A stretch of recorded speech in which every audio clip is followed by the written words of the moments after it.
caráter de Cristo na terra. Então Deus colocou em nosso coração uma temática para algumas semanas. Nós vamos estar aqui. Hoje nós vamos falar sobre o cristão e o pecado, o cristão e o serviço, o cristão e o testemunho, né? Dentro daquilo que Deus colocar em nosso coração, nós vamos caminhando e dando prosseguimento a essa jornada da nossa vida cristã, que é da conversão à maturidade da fé. O lindo na vida cristã é que nós nunca alcançamos a plenitude enquanto aqui estivermos. Nós estamos sempre crescendo. Pode ser que alguém na sua área profissional alcance o topo nessa terra e não consiga mais prosseguir além dali. Pode ser alguém numa carreira militar, chegue um dia que chegue no topo e não dá para passar mais dali. Mas na carreira cristã não existe topo. O topo é o céu, né? Enquanto estivermos aqui, nós estamos amadurecendo, crescendo, aprendendo e deixando Deus trabalhar em nós e através de nós. Aproveitando que os irmãos estão de pé, abra comigo a sua Bíblia, primeira epístola de João. Irmãos, aproveitar que a gente está aprendendo, né? A gente vai corrigindo essas pequenas coisas. Pastor, o que isso muda? Muda quando você percebe, quando você aprende, você está passando um esmeril, sabe? Aquele acabamento. Tem hora que a gente aprende o grosso, tem hora que a gente tem que começar a passar o esmeril e começar a aprender a coisa mais fina, não é? Aquele acabamento. Fala assim, o acabamento ficou bom, cortei o cabelo. O que falta? O pé do cabelo. Se não fizer o pé do cabelo, você não cortou o cabelo, não é isso? Os homens aí que sabem, né, preocupados aí em fazer o pé do cabelo. É a mesma coisa, né? A gente pode trazer uma analogia no acabamento. Quando a gente começa a trabalhar os detalhes. Não é 1 João, tá, irmãos? Não é 1 João. Abrem 1 João. Não foi escrito para João. Essa epístola aqui, essa carta é de João, né? Então não é a João, não foi enviado a João. É diferente das cartas de Paulo. Quando ele fala lá, 1 aos Coríntios. Por quê? Paulo escreveu, né, aos Coríntios.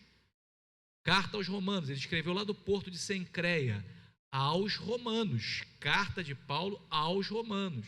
Então, quando você lê Epístola de João, as Epístolas Universais, 1 de João. Outro erro muito comum, e é bom a gente trabalhando isso. Errei, vou para o inferno, pastor. Não, não é isso que eu estou falando, né? A gente pode melhorar a cada dia, sim ou não? A gente está aqui para melhorar um pouquinho cada dia, né? É a mesma coisa quando fala assim, 1 a Reis. Está errado, não foi escrito para os reis, não é? O primeiro livro de Reis, primeiro livro de Reis, não é a Reis, né? 1 a Crônicas, está errado, porque o primeiro livro de Crônicas é um livro, então é um livro que foi uma compilação histórica dos reis e profetas, né? Inclusive você acredita que Crônicas foi escrito pós-exílio, né? Pós-exílio, foi uma compilação de... pode ver que você vê muitos textos que se repetem em Reis e Crônicas, né? Justamente porque são uma compilação de fatos históricos relacionados aos reinados daquele tempo, né? Então a gente está aqui para poder aprendermos juntos, amém? 1 de João, capítulo 1, a partir do verso 5 até o 10. O primeiro tema nosso aqui vai ser o cristão e o pecado, né? 1 de João, capítulo 1, verso 5 ao 10, nos diz assim: e a mensagem que dele ouvimos e vos pregamos é esta: Deus é luz, nele não existe a mínima sombra de treva. Estou lendo na King James, tá, irmão? Se puder colocar para a gente, para ficar igual, né? Vou recomeçar, verso 5: e a mensagem que dele ouvimos e vos pregamos é esta: Deus é luz, nele não existe a mínima sombra de treva.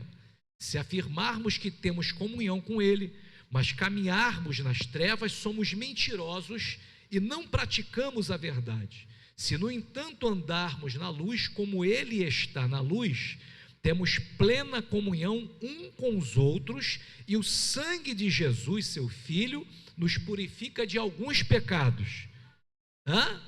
Nos purifica de todo pecado, né? Verso 8: se declararmos que não temos pecado algum, enganamo-nos a nós mesmos, e a verdade não está em nós. Se confessarmos os nossos pecados, Ele é fiel e justo para nos perdoar todos os pecados e nos purificar de qualquer injustiça. Se afirmarmos que não temos cometido pecado, nós o fazemos mentiroso e a sua palavra não está em nós. Vamos ler todos juntos o verso 9, se puder colocar para nós aqui, né? Lermos aqui no telão para ficar uma leitura uníssona. Verso 9, todos juntos no tempo 3, 2, 3. Se confessarmos os nossos pecados, Ele é fiel e justo para nos perdoar todos os pecados e nos purificar de qualquer injustiça. Quantos dizem amém? Meus irmãos, quantos têm um pedido de oração nessa noite? Amém? Vamos orar, colocar as famílias nas mãos do Senhor, colocar as causas nas mãos do Senhor. Presbítero Carlos orando, agradecendo a Deus pela nossa chegada, entregando as nossas causas nas mãos do Senhor. Obrigado, Deus, por todos os benefícios que o Senhor tem feito. Obrigado, Deus, por nos trazer neste lugar para poder estar aqui presente e ouvir a Tua palavra. Senhor amado, toma nossas causas, toma nossas dificuldades, nossos problemas. Pai, toma também, meu Pai, a nossa família, Senhor. Pai querido, Pai amado, Tu sabe a necessidade do Teu povo, o que nós precisamos, Senhor. Por isso eu creio, Pai, em nome de Jesus, que através desta oração e a oração dos Teus filhos, nesta noite, vamos alcançar aquilo que nós pedimos nesta noite. Então essas palavras que já te agradeço, em nome de Jesus. Meus irmãos, podemos assentar, já louvar a Deus pelos irmãos do som, o som está excelente, amém? A gente às vezes critica, tem que elogiar também, né? Está excelente, Deus abençoe os irmãos. Meus irmãos, nós vamos começar hoje uma jornada, a jornada da vida cristã, que se dá da conversão até a maturidade da fé. O primeiro tema que nós vamos tratar aqui nessa noite é sobre o cristão e o pecado. Uma das coisas que nós precisamos entender com relação ao pecado é que o termo que é usado para pecado no original, amártia, daí vem a palavra amartiologia, o estudo acerca do pecado, é justamente errar o alvo. Quem peca, errou o alvo. Foi proposto um caminho, foi proposto uma jornada, e esta pessoa errou o alvo. O texto que nós colocamos ali, e foi o texto base, o apóstolo João começa a escrever, mas ele não escreve para pessoas de fora. Ele está escrevendo para a igreja, para cristãos que foram regenerados, que nasceram de novo, que provaram do novo nascimento e que naquele tempo começaram a combater duas principais heresias que estavam circulando no seio da igreja. A primeira dela era a negação da natureza pecaminosa.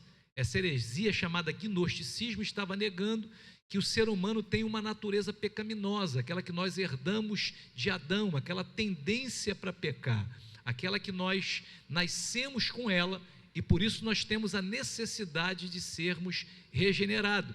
A segunda coisa que esse grupo estava combatendo era a negação da responsabilidade moral após a conversão. O que era isso? As pessoas naquele tempo estavam dizendo que o que eu cometesse no corpo não contaminava o meu espírito, por isso eu podia continuar pecando e fazendo coisas erradas, porque o que eu faço através do meu corpo não contamina o meu espírito. E as pessoas estavam ensinando isso no seio da igreja.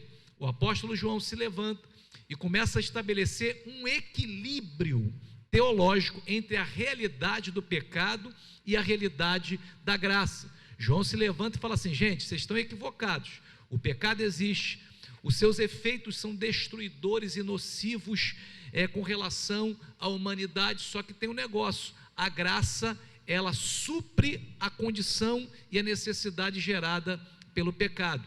Existe o pecado, mas existe uma graça que pode apagar os pecados e pode fazer a pessoa viver uma vida de santidade. Então a primeira coisa aqui, João começa a combater.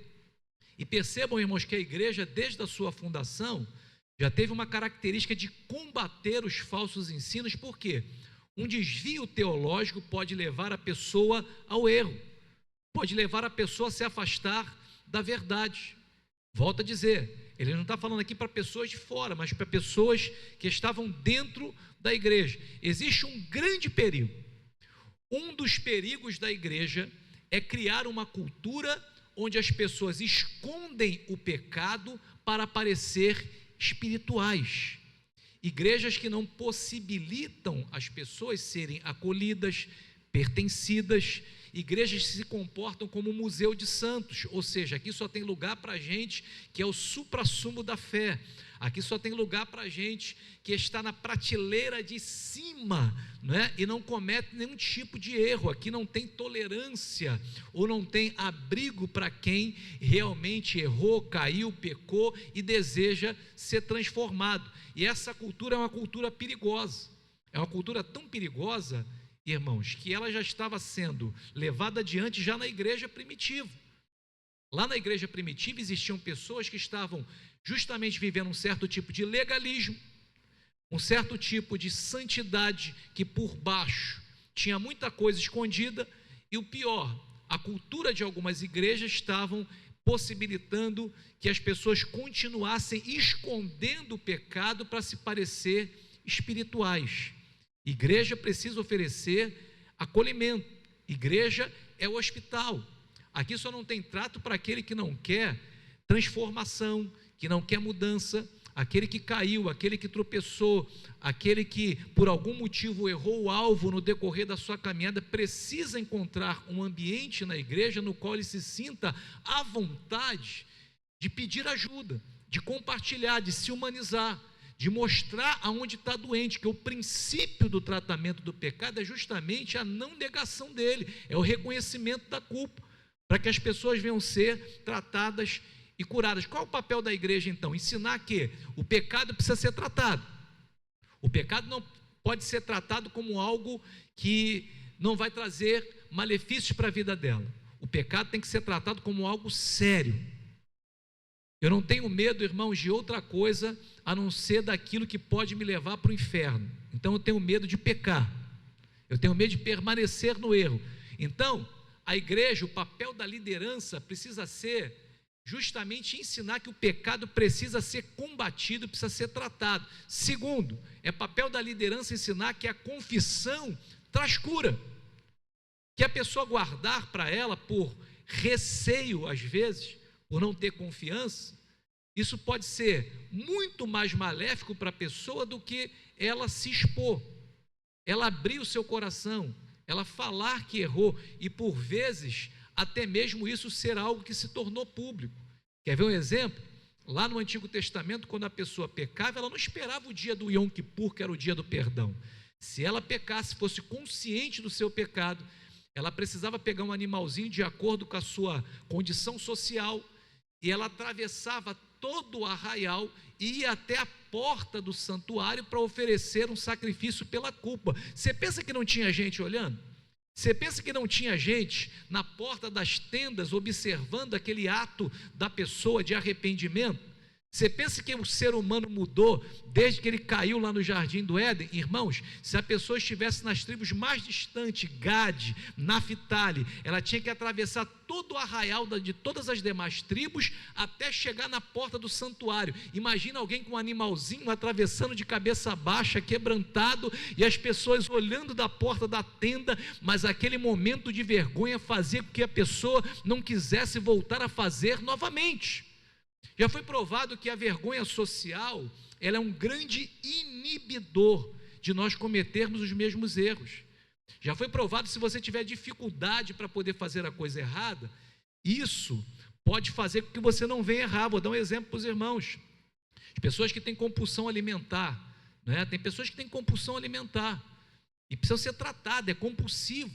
Já foi provado, inclusive já tem hoje, vendendo aí na Shopee da vida, né? Você tem ali uma caixa de acrílico que ela tem um temporizador, você coloca comida ali dentro e ela só abre de quando em quando para você não comer entre as refeições. As pessoas que fazem isso, pode parecer brincadeira, mas foi provado que elas conseguem vencer muito mais a compulsão alimentar do que aquelas que não têm restrição. Vou dar outro exemplo, compulsão digital.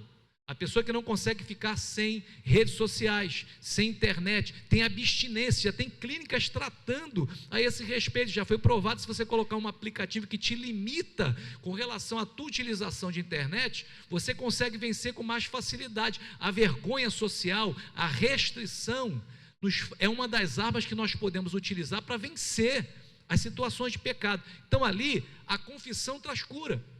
E a graça é muito maior do que a culpa, muito maior. Já viu aquela pessoa que confessa, parece que ela tirou, né, 100 quilos das costas, sai leve, confessei, passei para alguém. Quando a igreja entende isso, irmão, surge ambiente de restauração, e não de hipocrisia.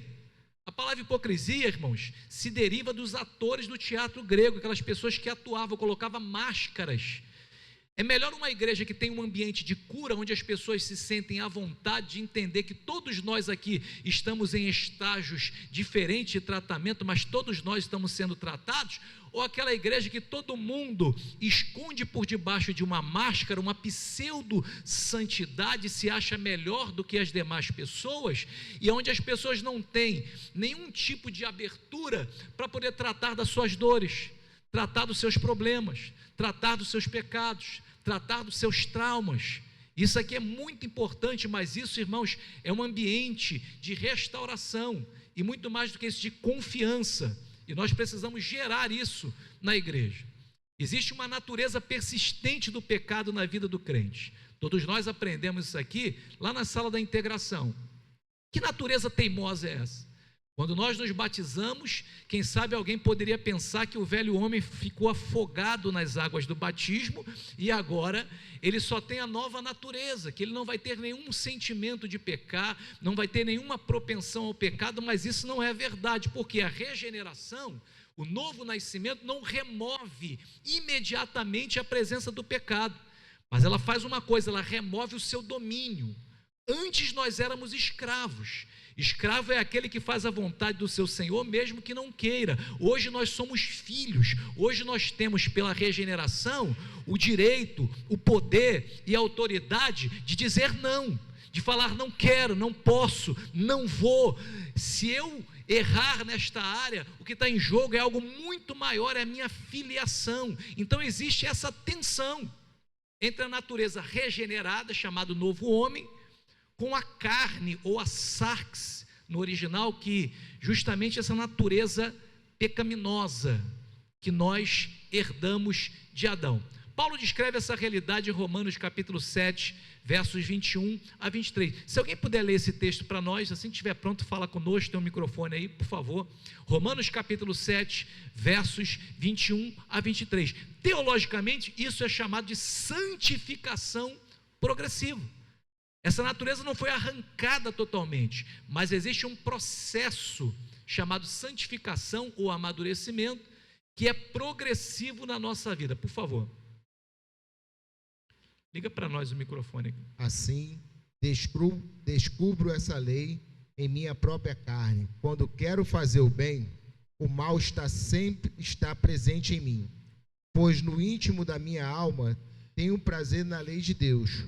Contudo, vejo uma outra lei agindo nos membros do meu corpo, guerreando contra a lei da minha razão, tornando-me prisioneiro da lei do pecado que atua em todos os meus membros. Irmãos, esse texto aqui é tremendo. Eu coloquei ali, né, foi colocado ali pelo nosso apoio, vou dar os devidos créditos, nosso apoio digital e tecnológico, Zaira, né? Ela colocou ali 2 homens numa quebra de braço. Numa quebra de braços, quem é que ganha? Quem é que ganha? O mais forte, somente, ou aquele que tem estratégias? Eu já vi em quebras de braço aquele que tem estratégia ganhar o mais forte. Então, assim, para vencer essa luta, não adianta apenas você ser o mais forte, você vai precisar ter estratégias, não é isso? É isso que está dizendo ali, essa tensão, essa guerra. Por quê? O cristão foi justificado instantaneamente. O que é justificação? Absolvição da sentença divina. A alma que pecasse, essa morreria. Quando eu me entreguei a Cristo, automaticamente, instantaneamente, eu fui justificado. Eu saí da condição de pecador para a condição de filho. Isso é instantâneo, é um banho no chuveiro da graça. Segunda coisa, eu sou santificado progressivamente, todos os dias eu sou santificado. Santificado aqui é separado, é amadurecido, não é? É aquele processo de Deus gerando o caráter dele na nossa vida, e isso existe uma cooperação divino-humana. O Espírito Santo é um agente, a palavra é um agente, o jejum é um agente, mas tem que haver uma cooperação. Quanto menos resistência encontro da minha parte, mais eficiente é o processo da santificação. Será glorificado futuramente. Então eu fui salvo, estou sendo salvo e serei salvo na eternidade. Porque isso é um processo que termina somente na glorificação. Vamos lá. A confissão como disciplina espiritual, falando do cristão em pecado, né? Eu li aqui em 1 de João, capítulo 1 e verso 9, se nós confessarmos, o texto diz, 1 de João, capítulo 1 e verso 9, se puder ler para nós, né? O verso 7 parece que diz, se andarmos na luz como Ele na luz está, temos comunhão uns com os outros, e o sangue de Jesus Cristo, Ele nos purifica de todo pecado. O verso 9 diz, se confessarmos as nossas culpas, não é isso? Ele é fiel e justo para nos perdoar.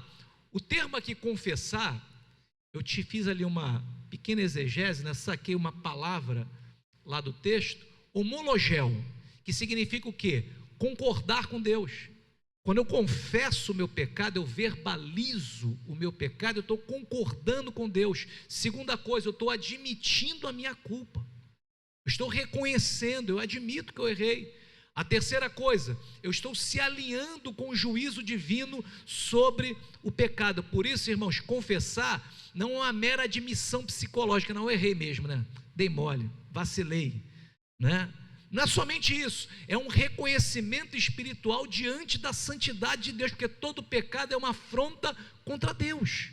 Não é apenas uma admissão psicológica, mental.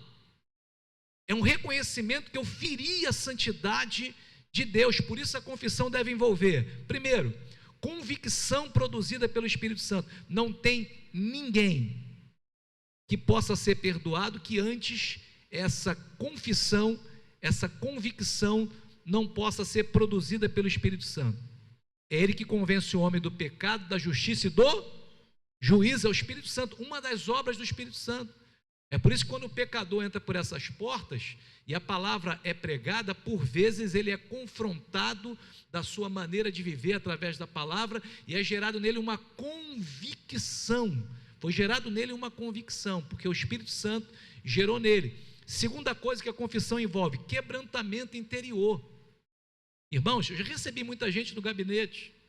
Eu poderia contar aqui N casos para você, mas eu queria resumir em 2 grupos de pessoas que pecaram e foram no gabinete. O primeiro grupo, aquelas pessoas que foram lá no gabinete e sentaram lá e não demonstraram nenhum quebrantamento interior, nenhuma mudança de atitude, sentaram lá simplesmente para poder falar assim, qual é meu tempo de disciplina? Não houve arrependimento. Segundo grupo, de pessoas que estão buscando abandonar o pecado, de pessoas que estão buscando melhorar na sua vida cristã, de pessoas que estão na guerra contra o pecado, porque é uma guerra que é diuturna, mas não deixaram, irmãos, a espada no meio do caminho, continuam na batalha. Salmo 32, verso 3 a 5, se puder ler para nós, por favor, o peso espiritual da falta de confissão. Enquanto tive meus pecados inconfessos, meus ossos se desfinharam, e a minha alma se agitava em angústia, pois dia e noite a tua mão pesava sobre mim, e minhas forças se desvaneceram como a seiva em tempos de seca. Confessei-te o meu pecado, reconhecendo a minha iniquidade, e não encobri as minhas culpas. Então declarei, confessarei minhas transgressões para o Senhor, e tu perdoaste a culpa dos meus pecados. Irmãos, quem perdoa pecado? Deus. O ofendido foi ele, só quem poderia perdoar é ele, não é isso? Mas por que então a confissão é importante no processo de restauração? Porque existem duas coisas. Primeiro é o perdão do pecado. Quem perdoa é Deus. Mas existe se sentir perdoado.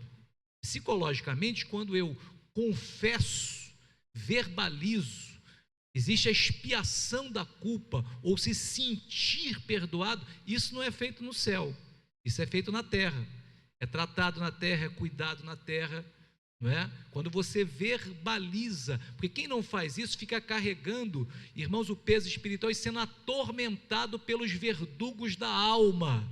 Tem muita gente, irmãos, sendo atormentado pelos verdugos da alma, porque não tem coragem de confessar para poder deixar. O princípio é a confissão, pedido de ajuda, porque senão os ossos começam a definhar, né? Aquele que confessa e deixa, alcança misericórdia, mas aquele que não confessa, nunca prosperará. É isso que diz o texto. Então o pecado tem um processo que se inicia pela confissão, ou perdão do pecado. Terceiro, fundamento do pecado. João diz que Deus é fiel e justo, o fundamento do perdão. João diz que Deus é fiel e justo. Qual é o fundamento do perdão? Deus. Além de Deus, os atributos de Deus, que são fidelidade e justiça. E nós precisamos aprender que Deus não perdoa apenas por misericórdia. Não deixa eu perdoar fulano de tal, porque eu estou com peninha dele. Não. Nada disso, porque existem duas coisas que tem que se equilibrar: justiça e juízo. O juízo diz: pecou, morre. Pecou, é arrancado do meio do meu povo. Aí a justiça de Deus precisa ser, de alguma maneira, atendida, paga judicialmente. Como é que ela foi paga? Através de nós mesmos? Não. Através de Cristo. E eu coloquei ali: Deus não perdoa apenas por misericórdia, mas porque Cristo já pagou judicialmente o pecado. A justiça de Deus está em Cristo Jesus, e isso é explícito, irmãos, na carta aos Romanos. Não é porque ele sentiu peninha de, não, deixa eu perdoar ele que eu estou com peninha dele. Não seria suficiente. Para atender a justiça de Deus, a base judicial é Cristo. Qual é a base teológica disso? A propiciação de Cristo. Se alguém puder ler para nós 1 de João capítulo 2 e verso 2, por favor. Olha o que diz: a vida se manifestou, nós a vimos e dela testemunhamos, e vos anunciamos a vida eterna que estava com o Pai e nos foi revelada. O que é propiciação, irmãos? Propiciação é alguém que tomou o nosso lugar, cobriu os nossos pecados, foi feita uma substituição. Os sacrifícios que aconteciam lá no Antigo Testamento, todos eles eram sombra das coisas futuras, não era isso que acontecia? O sacerdote pegava o animal, colocava a mão sobre a cabeça dele, confessava os pecados do povo e da nação, e um era sacrificado, o outro era solto no deserto. Era justamente símbolo de substituição. Cristo substituiu o nosso lugar. 2 Coríntios capítulo 5, verso 21, por favor. Obrigado, presbítero Renato. Deus fez aquele que não tinha pecado algum a oferta por todos os nossos pecados. Meu Deus. A fim de que nele nos tornássemos justiça de Deus. Você entendeu isso? Quem era justo se fez pecado em nosso lugar, para que nós fôssemos justificados pela fé e pudéssemos ter paz com Deus. Ele abriu o canal, pagou aquilo que nós devíamos, para que nós estivéssemos aqui nessa noite. Então, o perdão não compromete a justiça de Deus. O próprio Cristo cumpriu a justiça de Deus. A restauração e a comunhão. Coloquei 2 exemplos ali, não vai dar tempo de nós lermos, mas o primeiro é Pedro negando a Cristo. Nós lembramos desse texto, Lucas capítulo 22, o que aconteceu ali? O próprio Senhor Jesus disse que Pedro negaria a ele, antes que o galo cantasse. Aí tem uma discussão teológica, se era um galo animal, se era o galicínio, né? A troca a trombeta que tocava para a troca dos turnos, né? Dos soldados romanos. Eu não vou entrar nessa discussão, não é o objetivo da aula aqui, né? Mas o texto diz que Pedro negou Jesus 3 vezes antes que o galo cantasse. E o interessante é que ele foi, de alguma maneira, piorando a situação. Porque primeiro perguntaram: tu anda com ele? Ele falou: não. Ó, tu fala como eles, fala assim, Deus me livre, né? No final o texto fala assim, ele espraguejou, esconjurou sobre si, ele espraguejou, que cai um raio sobre a minha cabeça se eu ando com ele. Foi mais ou menos isso. Olha a gravidade, quando nós nos afastamos da comunhão de Deus e queremos seguir a Deus, a Jesus apenas à distância, porque Pedro estava seguindo Jesus à distância. Quando nós não estamos próximos dele, a nossa tendência é negá-lo com as nossas atitudes. Tu fala como um deles. Aí a restauração, em João capítulo 21, Deus sempre está preparado a restaurar, né? Lembra da pesca? Quando ele chegou na praia, Jesus estava os aguardando, não é isso? Com peixe na brasa, e aí deu oportunidade para Pedro 3 vezes, assim como ele negou 3 vezes, dizendo, Pedro, tu me amas? Ele, eu amo, Senhor. Pedro, tu me amas? Eu te amo, Senhor. Eu sei que tem uma variação no termo grego, aqui o nosso é amor ou caridade, ali tem um amor ágape, que é o amor de Deus, né? Ele começa com amor filial, que é o amor de amigo, e ele termina com amor ágape. Ele está dizendo, Pedro, tu está disposto a me amar com amor ágape? Aí ele falou assim, sim, mestre, agora apacenta minhas ovelhas, faz a minha vontade, faz a minha obra, não é isso? Oportunidade de restauração. Por quê? A restauração envolve, primeiro, arrependimento. O que é arrependimento? Estou triste que eu pequei demais. É só isso? É só isso? Pode começar com a tristeza, porque o pecado gera tristeza. O Espírito Santo trabalha dentro de nós e nós ficamos tristes quando pecamos. Mas não é somente isso. Arrepender ali é mudar a direção, é mudar a atitude. Primeiro mudar a mente, depois mudar a atitude. Então, primeiro, arrependimento. Segundo, disciplina divina. Por que nós precisamos ser disciplinados, irmãos? Porque quem é disciplinado vai lembrar da disciplina, vai ter dificuldade em voltar a fazer, sim ou não? Não é? Quando nós éramos pequenos lá, né? Espero que não aconteça mais, nós transgredíamos alguma coisa em casa, aí tinha uma certa disciplina, né? Para a gente não voltar a fazer. Às vezes a gente voltava a fazer, né?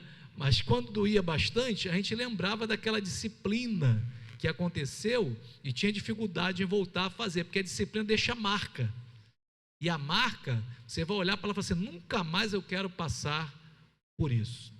Permita-me aqui falar acerca de um acontecido de alguém que já não está mais conosco há muitos anos, né? Essa pessoa já está em outro lugar e abençoada, graças a Deus, mas eu acompanhei essa pessoa há muito tempo, trabalhei na vida dessa pessoa, acompanhei, e eu vi quantas quedas essa pessoa teve até ficar de pé. Muitas quedas, muitas. Antigamente tinha as fichas de membro da igreja, e atrás de cada ficha de membro tinha as disciplinas.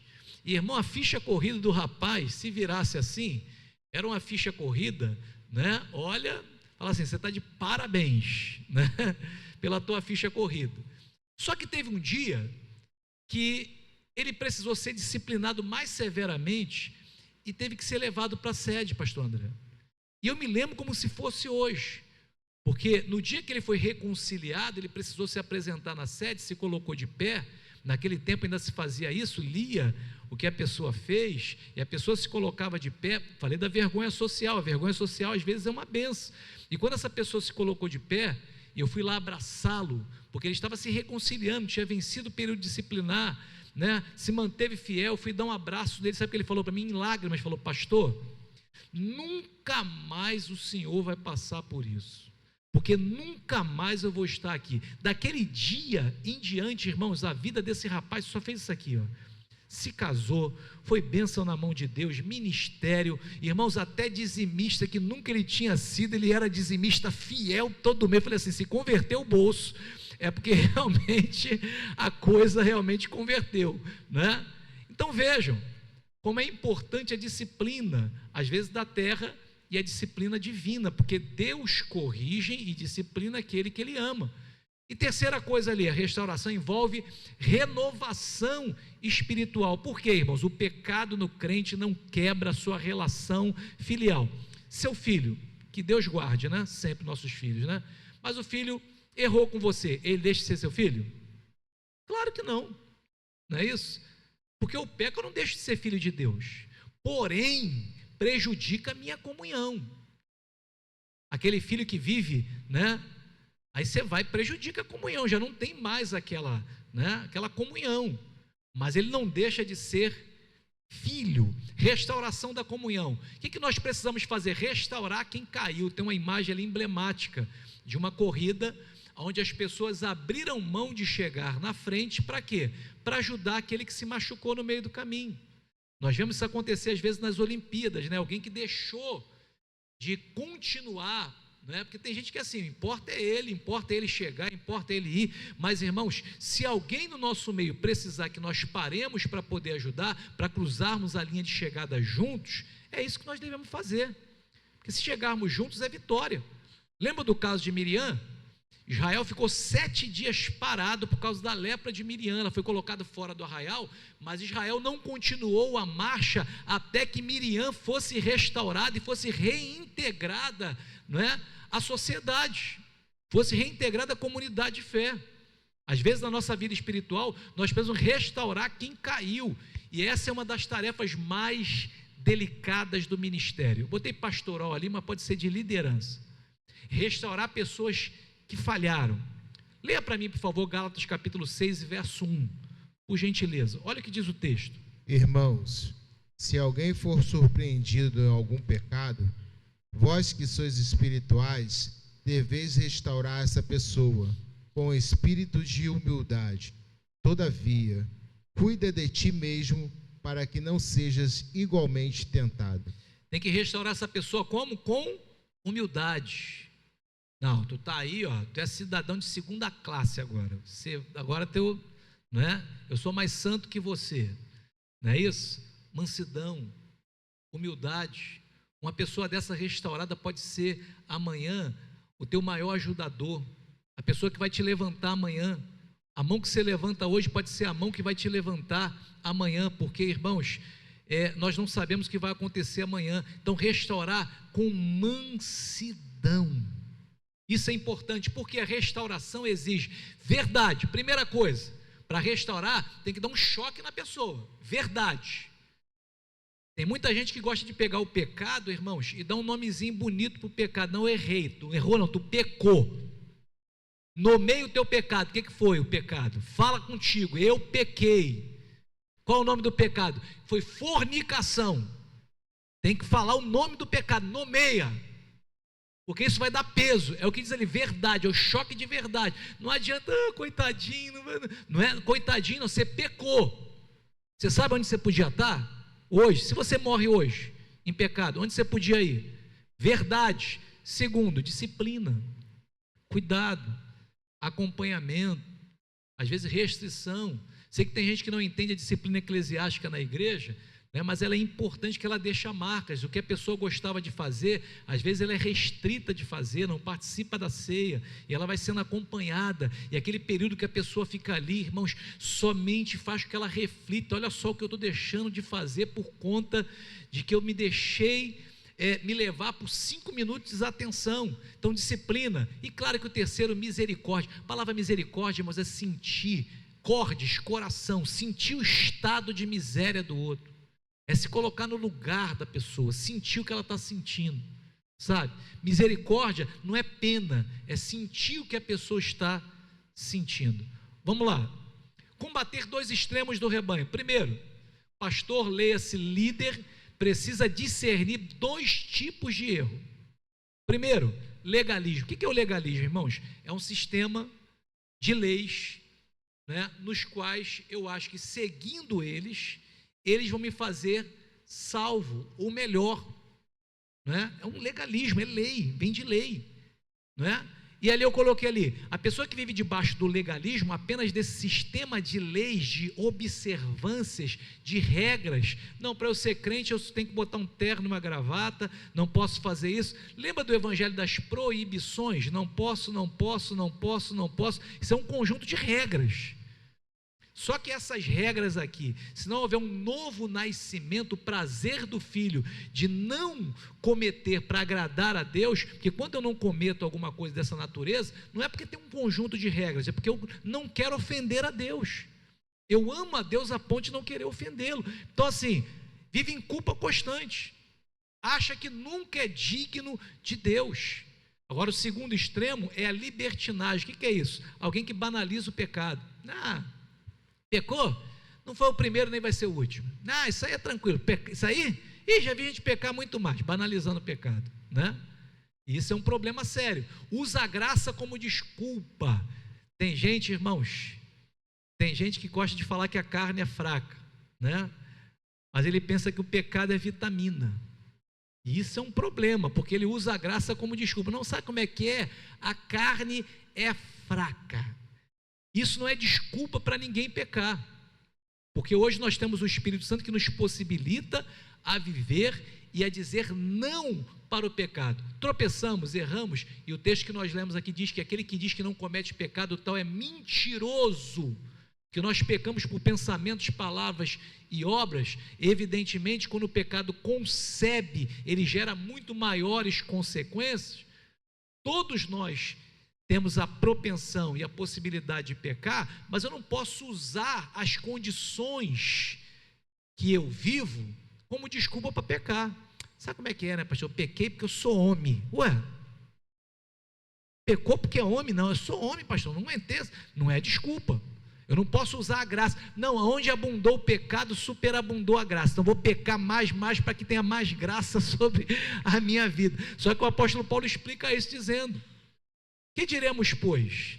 Né? Permanecerei eu, pois, no pecado para que a graça abunde? Ele fala: de maneira nenhuma, porque nós fomos libertos do poder do pecado para viver uma nova vida de liberdade no Filho de Deus. Sabe qual é o prazer do Filho? Agradar o Pai fazendo boas obras para a glória dele. Será que tem alguém entendendo e pode dizer amém?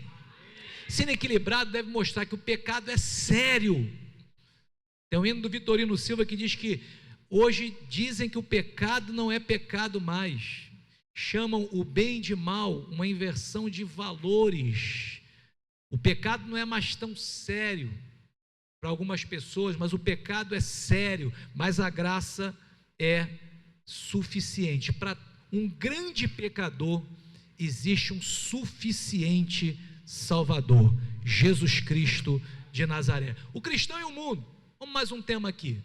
Leia para nós Romanos 12:2, sei que todos nós conhecemos esse texto.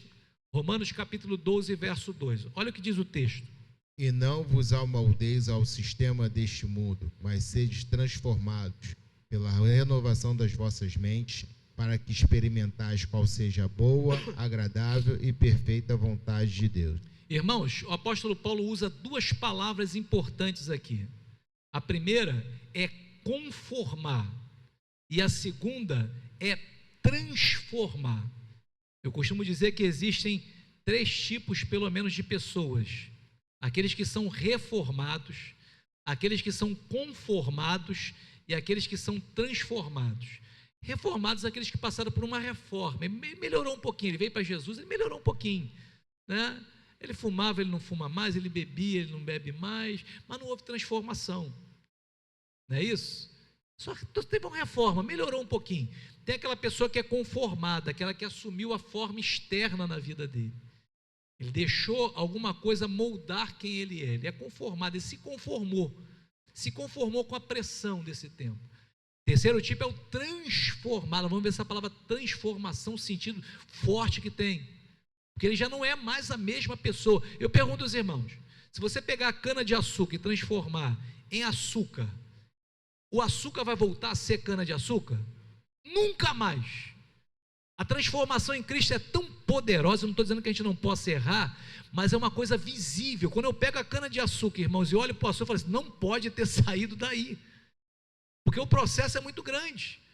Não sei se alguém aqui já viu o processo. Eu acompanhei o processo várias vezes na roça, né? Você colhe a cana, você vai lá, amassa a cana, tira todo aquele caldo, ela vai para aquelas caldeiras, aí vem o primeiro ponto é o puxa-puxa, o segundo é o melado, o terceiro é a rapadura, aí da rapadura eles vai, moe aquela rapadura, tem muita gente na roça até que pega aquela rapadura e coloca no café, fica uma delícia, né? Café adoçado com rapadura, mas aí ele vai para as usinas, e nas usinas eles fazem várias misturas, para que fique esse açúcar lindo, que a gente vê hoje aqui, misturado toda a vida. Olha o processo que teve, para chegar a ser açúcar, agora tenta retornar, não dá, houve uma transformação profunda, a pressão do sistema mundial, irmãos, mundo aqui, nesse texto, não significa criação física, não, eu não posso me conformar com esse mundo, eu não posso dar um passeio na praia,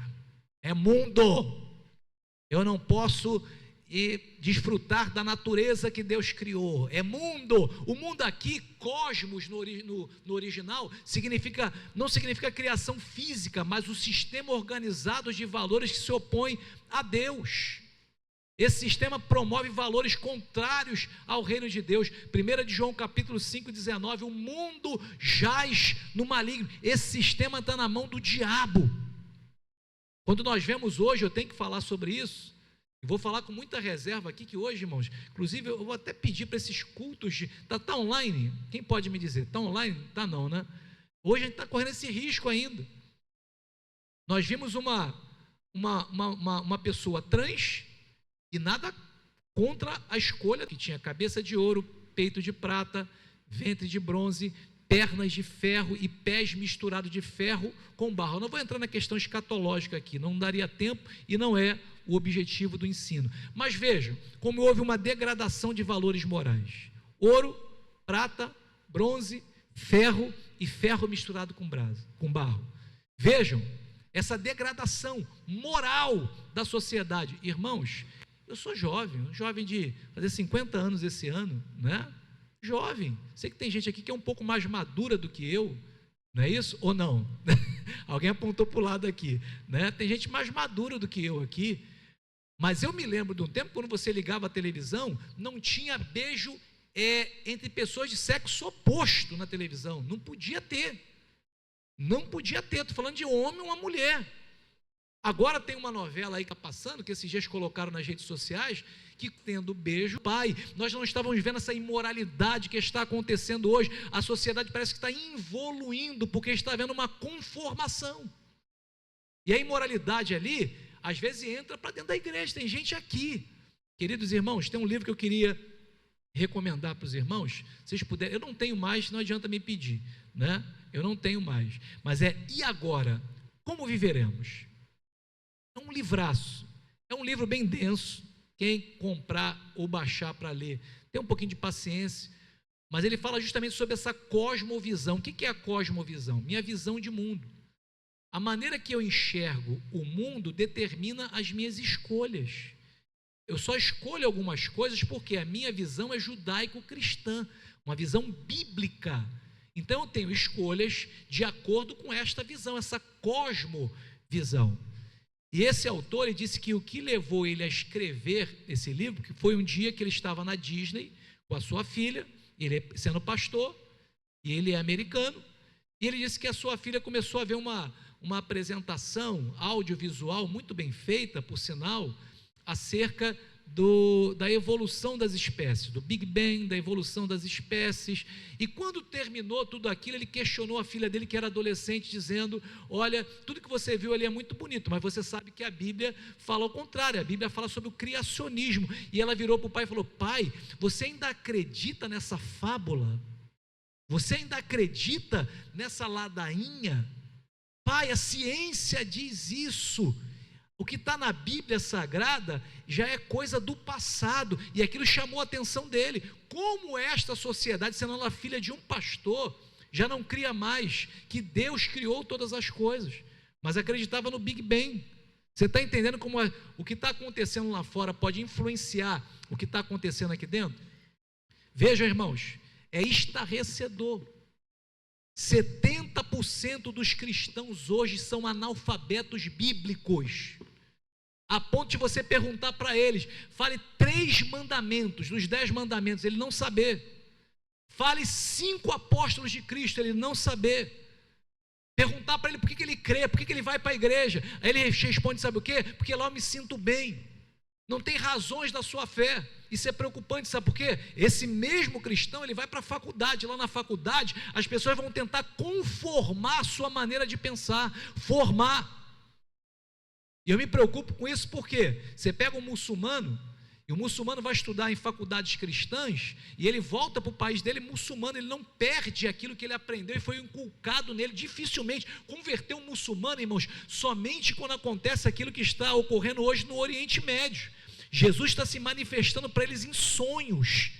Jesus está se manifestando diretamente, porque é uma fé muito bem inculcada neles. Enquanto ao contrário, nós cristãos, às vezes um jovem nosso, na faculdade, 2 meses de faculdade já perdeu a fé, já não acredita que Cristo nasceu de uma virgem, já não acredita na ressurreição de Cristo, perdeu a fé. Sabe por quê? Nós optamos em não fazer isso aqui, ensinar, instruir, discipular. Nós estamos preocupados, sabe o quê? Apenas com o movimento da quantidade de pessoas no culto, fazer as pessoas se sentirem bem. A pessoa vai para casa se sentindo bem, mas não sabe nem por que ele está se sentindo bem. Então gastar tempo com isso é importante. Não vai dar ibope, não vai contar com a adesão de todos, mas eu sei que nós que estamos aqui nessa noite somos transformados pelo poder da palavra de Deus. Então isso influencia, irmãos, também a identidade. A pessoa esquece quem ela é. Está acontecendo hoje. Esses dias eu vi uma menina que falou que ela era um pet, um cachorro. Aí colocaram na internet, ela falava que era o cachorro, só que um cachorro viu ela fazendo aquele comportamento, atacou ela. Quem viu isso? Né? O cachorro atacou ela, porque ela estava dizendo que era o cachorro, pegou ela por aqui, rapidinho ela ficou humana, ficou de pé, não, rapidinho, acabou, né? Irmãos, a gente, é sério, está perdendo a identidade, a ética. Nós falamos aqui sobre a ética, né? A escala de valores daquilo que é certo e que é errado. Sabe aqueles valores que são importantes numa sociedade? Está se perdendo. Bença mãe, bença pai, parece coisa pequena, né? Honrar os pais, não é isso? Com licença, bom dia, boa tarde. Isso aí não custa a ninguém, não precisa para uma faculdade para poder falar isso. Não é latim, isso é simples. Sabe o que é isso? É o comportamento adequado, os relacionamentos humanos. Só que nós estamos sendo conformados. Quando foi que na nossa época, irmão, falar da nossa época é complicado, mas um aluno levantou a voz contra um professor? Duvido. Perdeu seus valores. Perdeu referencial de autoridade. Na espiritualidade, muito influenciado. Vamos prosseguir um pouquinho? O cristão e o mundo. Se puder passar para nós aí, que travou aqui, né? As áreas da espiritualidade. Passa umzinho aí para nós aí. As áreas mais influenciadas: moralidade, identidade, ética e espiritualidade. Vamos lá, o cristão e o mundo. Segundo, não conformidade. O que é isso? Um anticonformismo espiritual. Coloquei a palavra ali que parece língua estranha, não é? Sistematizo. Significa assumir a forma externa de algo. Nós estamos em formação. Paulo está advertindo ali contra, primeiro, adaptação cultural sem discernimento. O que é adaptação cultural? Eu começo a ficar parecido com a cultura que me cerca. Eu começo a ficar parecido com a maneira de vestir das pessoas que me cercam, de falar das pessoas que me cercam, do grupo no qual eu estou tendo contato ou sendo influenciado. Isso se chama de aprendizado social. Por isso que uma pessoa vem lá de fora para cá, daqui a pouco ele está muito parecido com a gente. Se ele começar a conviver conosco, começa a se vestir mais ou menos igual, começa a falar o evangeliquez que nós falamos, daqui a pouco ele já está falando assim, é mistério, né?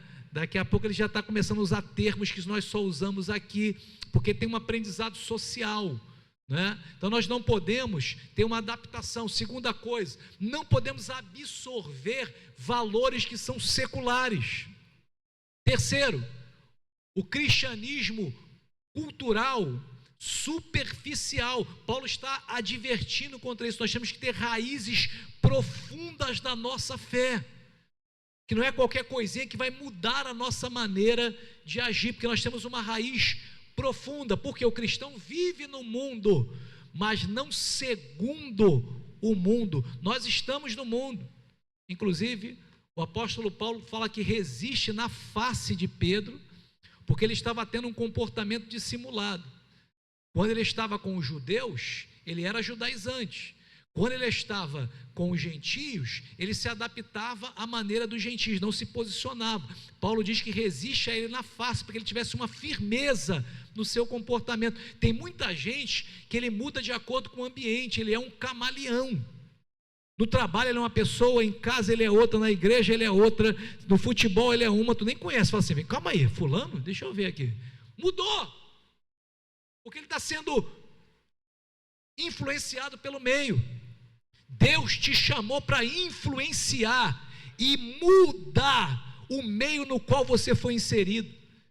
Quando você estabelecer a cultura do reino, os valores do reino, uma embaixada do reino está estabelecida ali, Deus está ali, isso é reino de Deus. Basileia, aonde você está, você estabelece os princípios do reino, seja no trabalho acontecia desse jeito, você chega lá e estabelece os princípios do reino. No futebol, você estabelece os princípios do reino. Você não pode obrigar ninguém a ser igual a você, mas você não pode ser igual a eles.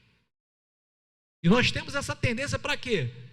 Para ter uma adaptação social, não ter confronto, né? Deixa eu ficar aqui igualzinho para não ter confronto, para me ser igual, porque aquele que é diferente, às vezes ele é rejeitado, é colocado de lado, né?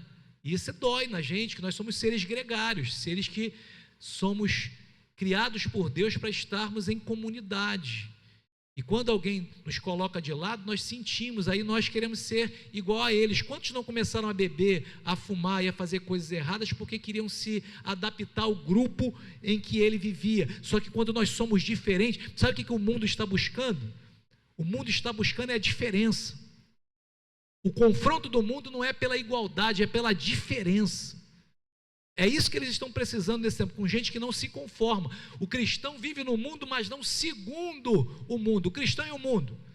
Existe uma transformação na maneira de pensar. Se não mudar aqui, irmão, não muda aqui. Existe, e o diabo sabe como é que acontece. Muda a tua maneira de pensar. Como é que eu mudo minha maneira de pensar? Como é que eu mudo minha maneira de pensar? Leitura da palavra, oração. Eu começo a me adaptar aos valores do reino, começo a mudar minha maneira de pensar. Aí muda aqui, aí depois muda aqui nas ações, aí depois vira hábito, é comum. Primeiro pensamento, depois sentimentos, depois atitudes, depois hábitos. O diabo sabe como funcionam os gatilhos. Então tem que mudar a nossa maneira de pensar. Existe uma transformação na mente, e a palavra no original é metamorfo, que quer dizer, sabe o quê? É a mesma que foi usada na transfiguração de Cristo, é da onde vem a palavra metamorfose. Aquele processo que acontece da lagarta que vira borboleta, chamado metamorfose. Irmãos, depois que vira borboleta, volta a ser lagarta novamente? O processo é dolorido, é apertado, não é isso? A lagarta fica ali um tempo, sozinha, solitária, mas depois do processo se torna uma linda borboleta. Então é esse processo. Isso acontece, sabe como? Quando nós meditamos na palavra, quando nós temos uma formação espiritual, quando a disciplina intelectual cristã é importante, e ali tem uma gravura ali de vários, como é que é o nome disso? Lego? Né? Como é que é o nome disso? É Lego, né? No nosso tempo era Lego. Várias pecinhas do Lego ali que vão sendo colocadas e lá no final, né, é formado, aqui, várias pecinhas. Formação, leitura da palavra, convívio com pessoas maduras, fazendo a obra de Deus, tendo comunhão com Deus. Cada pecinha dessa vai sendo colocada e quando nós vemos, foi formado na nossa mente, foi transformado uma maneira de pensar. Depois que acontece isso aqui, irmãos, dificilmente isso sai da mente da pessoa. Dificilmente. Assim como o diabo cria trincheiras, chamado sofisma na mente de muita gente, argumentos intelectuais que são difíceis de você tirar, Deus estabelece a transformação da mente através da palavra de Deus. Quem pode dizer amém? Vamos mais um pouquinho? Vamos lá, cristão e o mundo. Discernimento da vontade de Deus. Paulo conclui que a mente renovada consegue discernir 3 coisas, ele fala no texto: quando a vontade é boa, quando é agradável e quando é perfeita. Discernimento espiritual é fruto de maturidade espiritual. Lê para mim, por favor, Hebreus capítulo 5 e verso 14. Olha a importância, irmãos. Olha a importância disso. Por quê? O discipulado da liderança precisa ensinar a enxergar todas as áreas da vida através da cosmovisão bíblica. Isso aqui é importante. Eu não posso somente ter uma cosmovisão bíblica aqui na igreja. Essa é uma das áreas de influência que eu tenho, uma das áreas.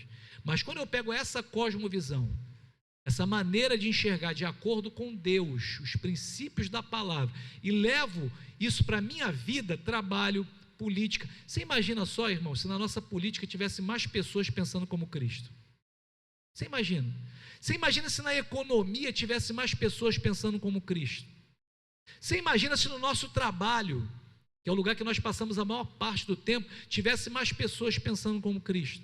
Você imagina se na área da sexualidade, da cultura, tivessem mais pessoas pensando conforme a palavra de Deus? E eu não estou dizendo aqui uma conversão nacional, eu estou dizendo de valores da cosmovisão bíblica para nós levarmos nas áreas de influência da nossa sociedade. Nós não podemos ser uma caixinha preta. Sabe o que é caixinha preta? Ninguém sabe o que acontece lá. Ficamos cercados aqui na nossa província e no nosso dia a dia somos crentes agentes secretos. Nós somos agentes transformadores do reino aonde colocarmos a planta dos nossos pés, e às vezes sem falar uma palavra. Por favor. No entanto, o alimento sólido é para os adultos, os quais, pelo exercício constante da fé, tornam-se capazes de discernir tanto o bem quanto o mal. Uma criança, irmãos, de 2 anos de idade, né? Você dá para ela, a maior nota hoje é 200 reais, né? Tem 200 reais, né? Muito tempo que a gente não vê 200 reais, é difícil, né? Pensei até que nem existia, tá? Eu ainda tenho dúvida se existe, que eu nunca chegou na minha mão, eu tenho que ver.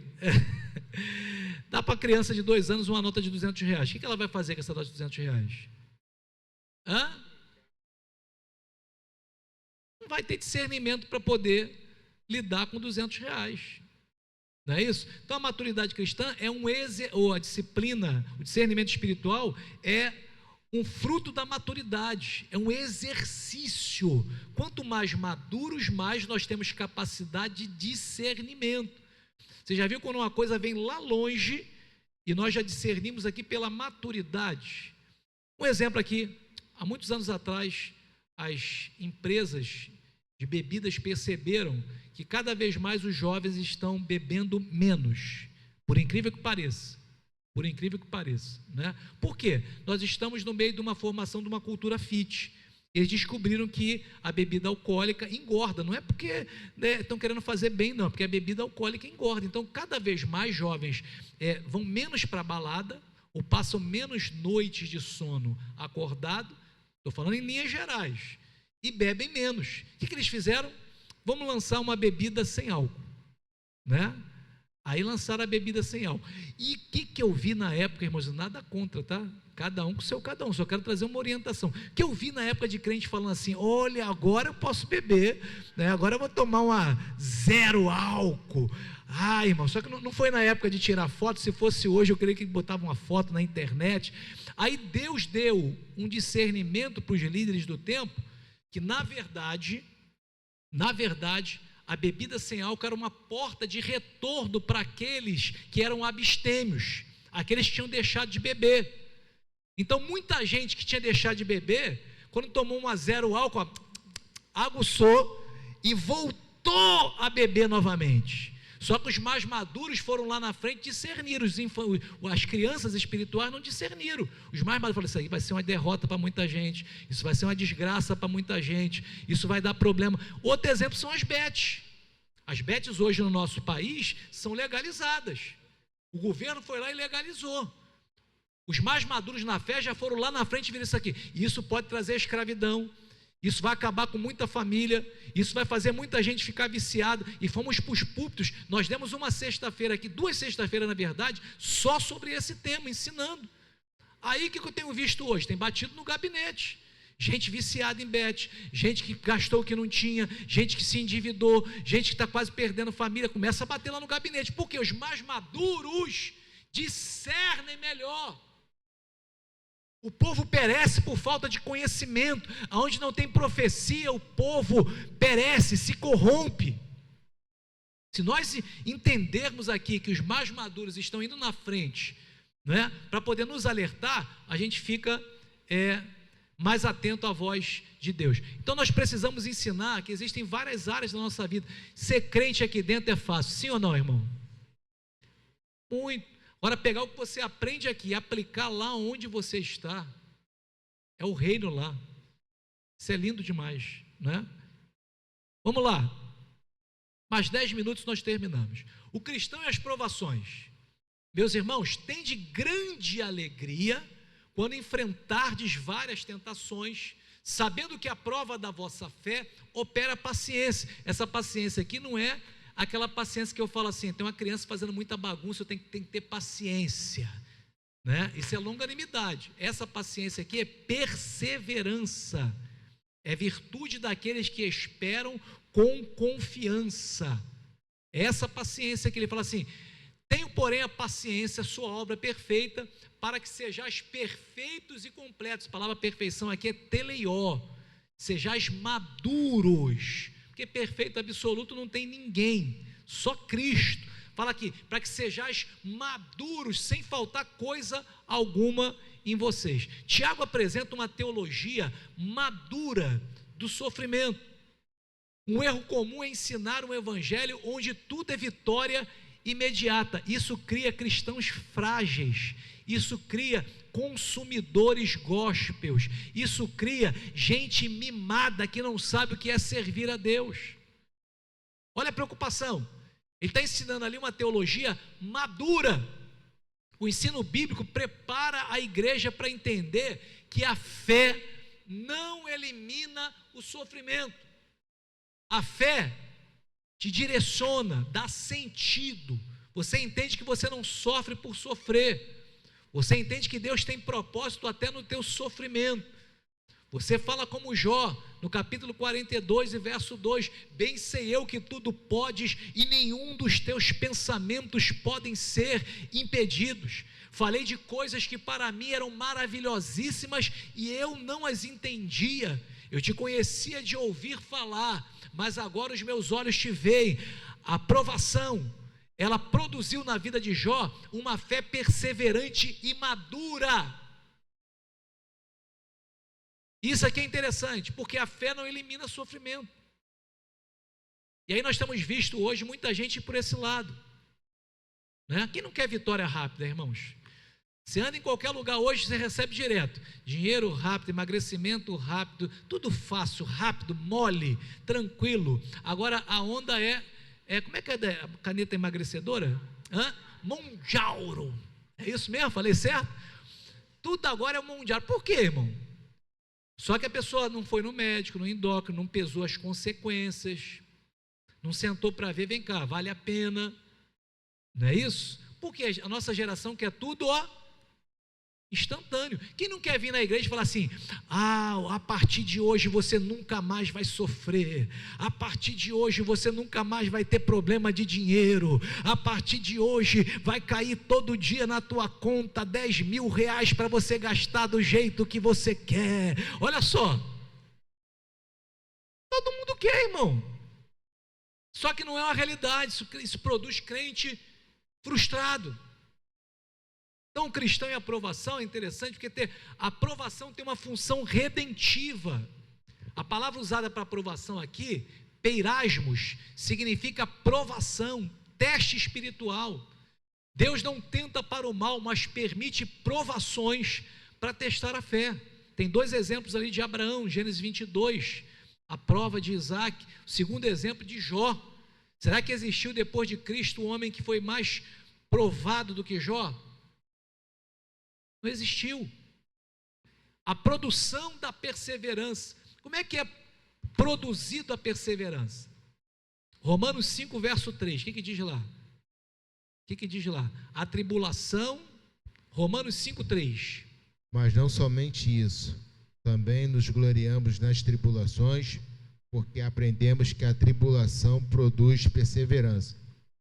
Então, o que produz a perseverança? A tribulação, a provação.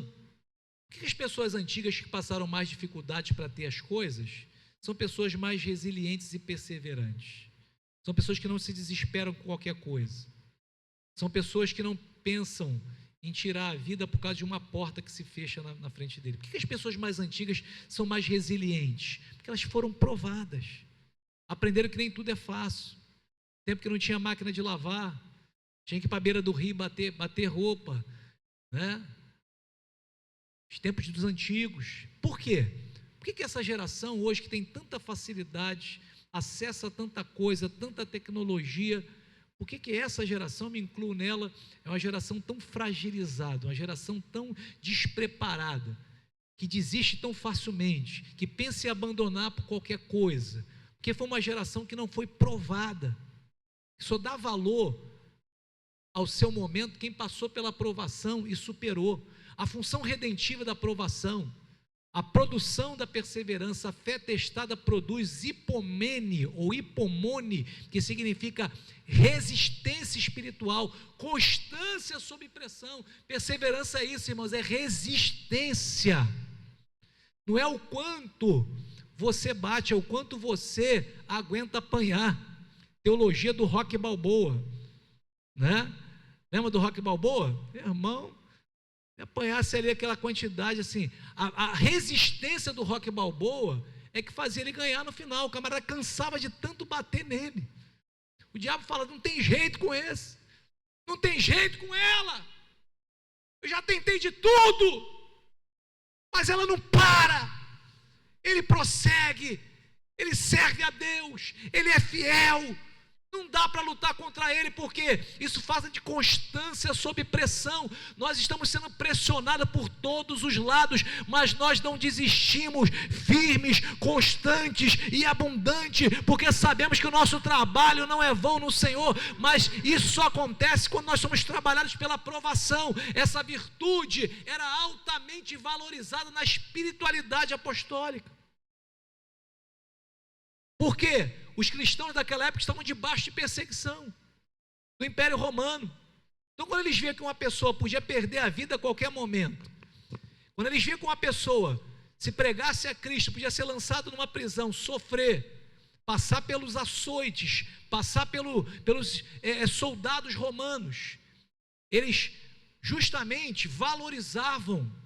Sabe o que acontecia? A morte dos cristãos era a pregação viva que o evangelho era verdadeiro, porque ninguém, irmãos, sustenta uma verdade até o final, até o momento da sua morte, se ele não estiver totalmente convicto que ela é verdadeira. Quando coloca a tua vida, quando fala assim para você: eu vou te matar, aí se não tiver uma convicção profunda, aí nós vemos cristãos sendo lançados na arena. E aí os pais da igreja falavam que o sangue dos mártires eram como sementes que caíam na terra e germinavam cristãos de qualidade, de fato e de verdade, que eram perseverantes na sua fé. Sabe o que é isso? Constância sob pressão. Nós não sabemos se a nossa fé é uma fé genuína até ela ser colocada sob pressão, até ela ser colocada em xeque, até você ter que decidir em perder alguma coisa para poder se manter fiel. Vamos lá, eu termino aqui. O cristão e as provações, o propósito da maturidade espiritual. Tiago afirma que o resultado é tornar o cristão, primeiro, perfeito; segundo, íntegro; terceiro, sem falta. Aqui não significa perfeição absoluta, mas maturidade espiritual completa. Aquele texto ali nos fala, Efésios capítulo 4 e versículo 13, se puder ler para nós. Vamos parar aqui. Até que todos alcancemos a unidade da fé e do conhecimento do Filho de Deus e chegamos à maturidade atingindo a medida da estrutura da plenitude de Cristo. Irmãos, e no verso 11, lê o 11, por favor. Assim ele designou uns para apóstolos, outros para profetas, outros para evangelistas e outros para pastores e mestres, com o propósito de aperfeiçoar os santos para a obra do ministério, para o corpo de Cristo, seja edificado. Seja edificado. Então Deus levantou as lideranças para quê? Visando o aperfeiçoamento dos santos para a obra do ministério. É isso que o texto está dizendo ali, ó, para gerar maturidade. Nós estamos aqui hoje sendo trabalhados para que haja maturidade em nós quando enfrentarmos as dificuldades da vida, quando enfrentarmos as provações da vida, irmãos. E nós havemos de convir que os cristãos aqui no Brasil, nós vivemos uma tranquilidade muito grande. Culto a hora que nós queremos, abrir igreja é muito fácil, né? Nós temos uma liberdade religiosa, nós temos hoje boa parte da população que é evangélica, 30% da população brasileira, segundo o último censo, é cristã evangélica, não é só cristã, cristã e evangélica. Então isso traz algum tipo de voz na sociedade para nós. Nós estamos vivendo um tempo de muita tranquilidade, mas irmãos, esse tempo de tranquilidade pode ser substituído por um tempo de perseguição, e é a perseguição que vai peneirar verdadeiramente aqueles que são fiéis a Deus e perseverantes na sua palavra. Eu me recordo, pastor Pochaga, eu termino aqui. Pastor Pochaga é o nosso pastor de Madureira, ali no leste europeu, mais especificamente na Rússia. Para quem não sabe, Madureira tem uma obra de muitos anos ali na Rússia, nós apoiamos o trabalho ali, seminários. Hoje é muito aberto, muito tranquilo, mas o pastor Pochaga, uma certa feita, quando esteve aqui, ele contou que o seu pai, na época do seu pai, ainda na época da KGB, naquela época fechada para o evangelho, onde os cristãos tinham que se reunir escondidos, às vezes em igrejas subterrâneas. O pai dele contou uma história que os cristãos estavam reunidos em um lugar secreto, mas eles foram delatados por alguém e chegaram os policiais da KGB, ali naquele lugar, 3 policiais, e eles começaram a falar assim: quem aqui está disposto a morrer pela sua fé? Quem tiver disposto a morrer pela sua fé, apontou armas para ele, que fique aqui, né? Mas quem não tiver disposto não vai ser liberado. E algumas pessoas negaram a Cristo, levantaram a sua mão, e eu não quero nem criticá-los por isso, porque deve ser uma situação muito complicada, saíram da sala.